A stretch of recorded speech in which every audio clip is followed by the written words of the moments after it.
us thinking and talking about it. That's Thato Malika, he's Secretary General of the Progressive Domestic Workers Union of South Africa, Producer. Tulasizwe Simelane on the Morning Brief. Weekdays, Monday to Friday, 6 to 9 a.m.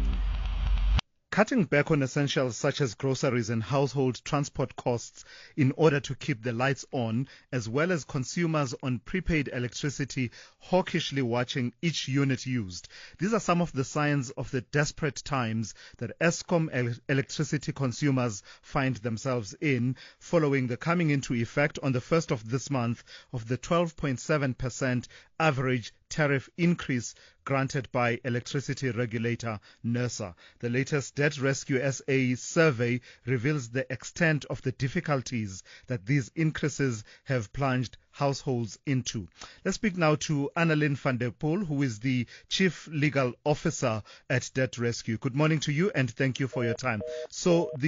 All right, as I hear that tone, that's not a good sign to hear when you're trying to introduce someone and have a conversation with. So we seem to have lost the line there to Annaline van der Poel, who will be talking to us about the coming into effect of the NERSA approved 12.7% average tariff increase that is said to have plunged a lot of consumers into difficulties. And I was saying earlier on that it could just be a double whammy if political efforts to try and stop the 0.5% increase in value-added tax amount to naught, and that increase comes into effect on the 1st of May. So you can have that situation where it's a double whammy. Let's see if we have Annaline back on the line. Annaline, if you can hear me.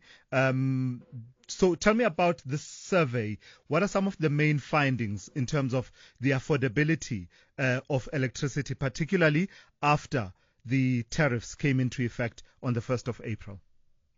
Good morning, and good morning to all the listeners. It's been devastating. We know that for a very long time already, consumers are struggling massively financially, and any changes, whether it be food going up, fuel going up, and in this case electricity going up, it affects budgets massively, and consumers are literally having to watch the units to try and make sure that they try and make it to the end of the month with the electricity they purchase.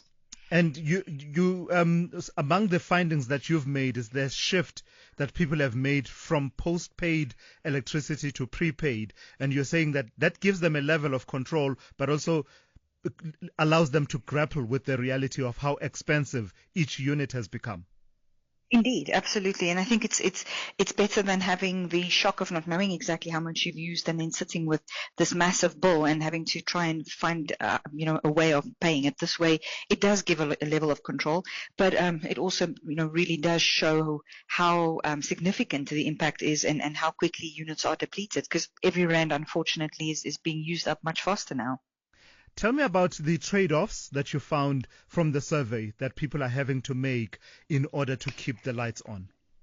Well, we've seen a couple, but probably the biggest one that shocked us was the fact that people have indicated that they are foregoing meals, they are cutting back on food expenditure, or they are buying food on credit. These are the kind of shifts that consumers are having to take because they're struggling to keep quite literally food on the table, and are either foregoing or cutting back on meals and food purchases.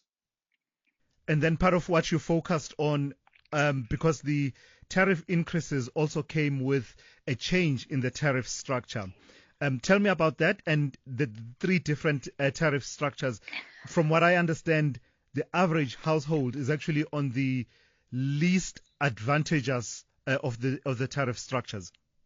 That's correct. So I won't be able to explain them to you in detail, but I think the important part is that we have seen some some structural changes, some of them with the intention of trying to assist households who use less, but what's actually happened is those who use less than 600 units a month are actually paying significantly more now.